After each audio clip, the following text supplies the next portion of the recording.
দেশে আসেন গোলাম রাব্বানীতে হাসনাত আব্দুল্লাহ। চলো দ্রুত বাংলাদেশে ফিরে যাই, ডক্টর জাহিদকে খালেদা জিয়া।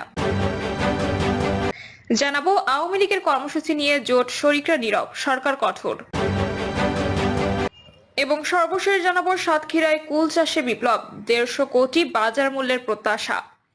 শুনছিলেন সংবাদ শিরোনাম, এবারে বিস্তারিত।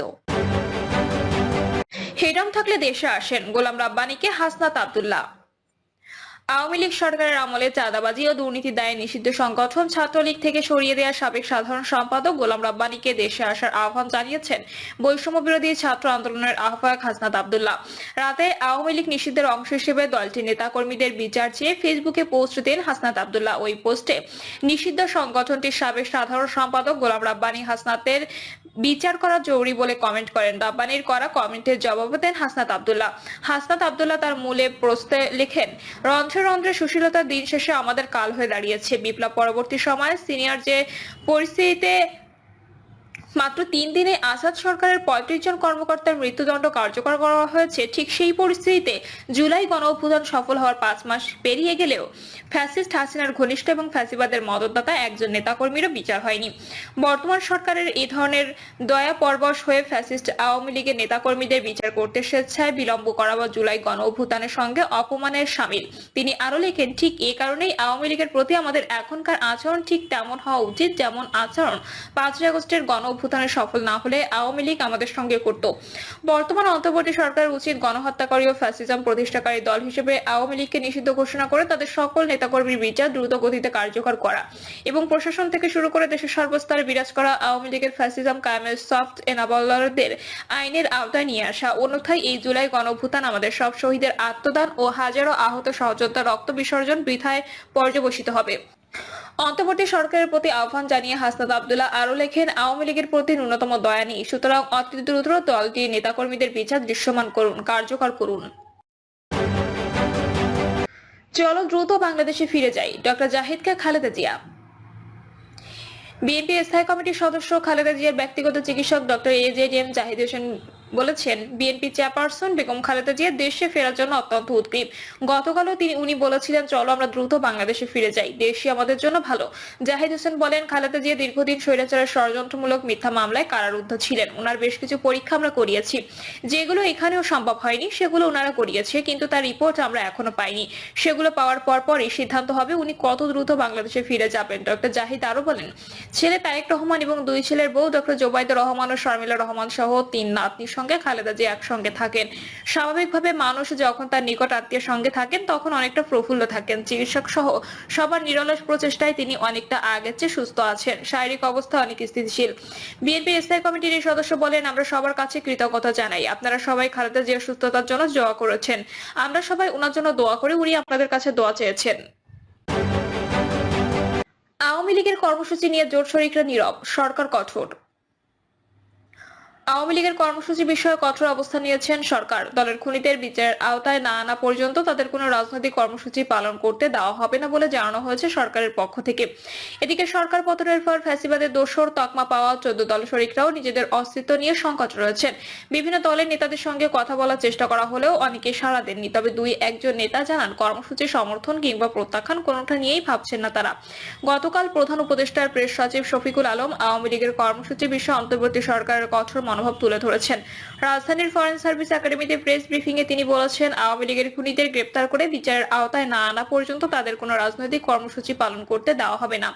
তাদের ক্ষমা চাইতে হবে, কিন্তু তারা এ পর্যন্ত কোনো ক্ষমা চায়নি। শেখ হাসিনার নেতৃত্ব মানে না বলেও কেউ দাবি করেনি। এক প্রশ্নের জবাবে তিনি বলেন, বাংলাদেশে যতদিন না তারা ক্ষমা চাচ্ছে, তাদের নেতৃত্বকে ট্রায়ালের মধ্যে না আনা হচ্ছে এবং যতক্ষণ না বিচার হচ্ছে, দায়বদ্ধতার মধ্যে না আসে, ততদিন তাদের কোনো কর্মসূচি পালন করতে দেওয়া হবে না। তাদের আগে বিচারের সম্মুখীন হতে হবে, আমাদের স্পষ্ট অবস্থান এখানে। তিনি আরো বলেন, আওয়ামী লীগের শীর্ষ নেতা সহ অনেকেই জুলাই হত্যাকাণ্ডে জড়িত।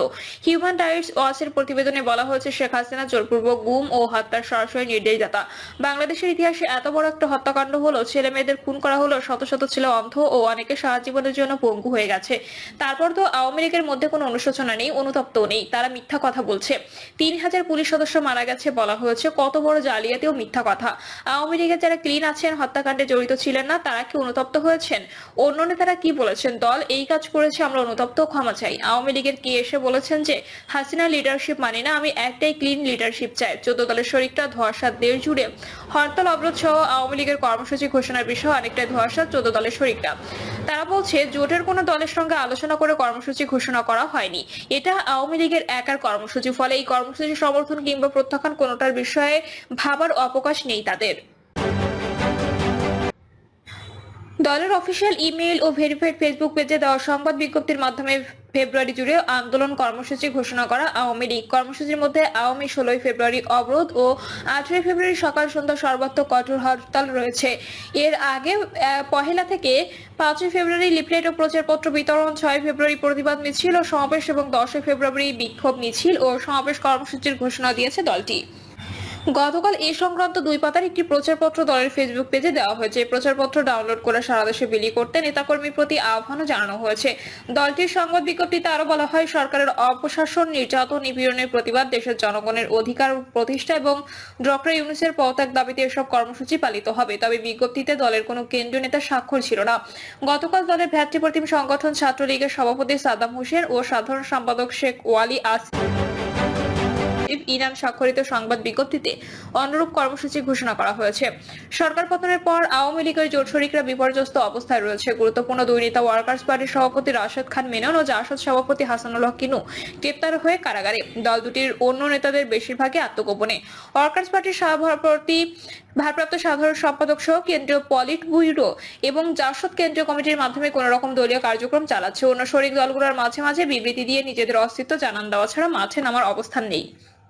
কর্মসূচি বিষয়ে কথা বলার জন্য 14 দলের বেশ কয়েকজন নেতার মোবাইল ও হোয়াটসঅ্যাপ নম্বরে কল দেওয়া হলে অনেকেই রিসিভ করেনি। তবে নাম প্রকাশ না করার শর্তে একজন নেতা বলেন, আমরা তো নিজেদের অস্তিত্ব নিয়ে এই সংকটে রয়েছে, অবস্থায় আওয়ামী লীগের কর্মসূচি সমর্থন বা প্রত্যাখ্যানের বিষয় নিয়ে ভাববো কিভাবে, আর যদি সমর্থনও জানায় মাঠে নামবো কিভাবে। অন্য একজন নেতা আওয়ামী লীগের কর্মসূচি প্রসঙ্গে বলেছেন, 5 আগস্ট ছাত্র জনতার গণঅভ্যুত্থানে সরকার পতনের পর 14 দলের শীর্ষ নেতা আওয়ামী লীগ সভাপতি ও সাবেক প্রধানমন্ত্রী শেখ হাসিনা দেশ ত্যাগ করে ভারতের আশ্রয় রয়েছেন। আওয়ামী লীগের শীর্ষস্থানীয় নেতাদের বেশিরভাগ হয় আত্মগোপনে, না হয় গণহত্যা সহ বিভিন্ন মামলার আসামি হয়ে কারাগারে আছেন। এই অবস্থায় আওয়ামী লীগের পক্ষে কে বা কারো কর্মসূচি ঘোষণা করলো এবং কিভাবেই বা সেটি পালিত হবে তা নিয়ে জোট শরিকদের পরিষ্কার ধারণা নেই। এ বিষয়ে আওয়ামী লীগের পক্ষ থেকে তাদের সঙ্গে কোনো যোগাযোগ বা আলোচনা করা হয়নি। 14 দলের শরিক বাসদের আহ্বায়ক রেজাউর রশিদ খান বলেন, পত্রিকার মাধ্যমে আওয়ামী লীগের কর্মসূচি ঘোষণার কথা জানতে পেরে বিষয়টি নিয়ে আলাপের উদ্দেশ্যে শরিক দলের 2-1 নেতাকে ফোন করেছিলাম, কিন্তু কেউই ফোন ধরেননি। তিনি বলেন, আওয়ামী লীগ কর্মসূচি ঘোষণার আগে আমাদের কারোর সঙ্গে যোগাযোগ করেনি, তাই এটি তাদের একক কর্মসূচি বলে মনে হচ্ছে। তাছাড়া